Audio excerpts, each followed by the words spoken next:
Xavier बाब, तूं आयज हिंगा अक्षय शिमित्रीन येयलेलो आहा आनी फाल्यां आल्माचो दीस म्हणजे ऑल सोल्स डे म्हणटा आनी हिंगा सगळे हिंगा आमी पळयता फोंड बा नेटोवपाक येयलेले आहा आनी तूं हिंगासर मागणें करपाक येयलेलो. तर हेजें इम्पॉर्टन्स कितें सांगूंक शकता तूं? कित्याक लागून येता शिमित्रीन सगळे लोक? फाल्यां आयज ऑल सेंट्स डे आनी फाल्यां ऑल सोल्स डे. आमचे जे मेल्यात तांचे हे सिमेट्रींत हांगासर लिखितलेले आसात आनी फाल्यां तांचो दीस तांकां हांगासर मीस भेटयतात आनी मागणी करतात ज्या मेलेल्यांचे पासत.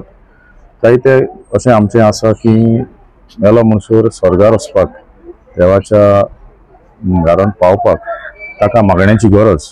तेन्ना हो फाल्यां 2 नोव्हेंबर हो दीस आमच्या पवित्र सभेन दवरलेलो आसा हांगा मागणी करपाक, तांचे पासत मागपाक आनी फाल्यां हांगासर मिसाक वांटो घेवपाक.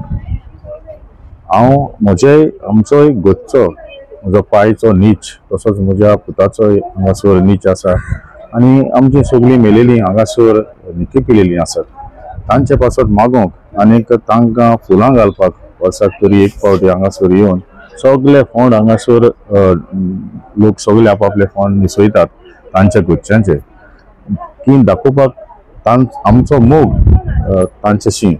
आनी तांकां तिवूय कसलेय पातकान आसून उरल्यात जाल्यार तांकां देवाचें राज आनी शासनाचें सूख बेगीनूच फावो जावंक म्हणून हांगासर हो लोक सगळो आयज हांगासर आयिल्लो आसा.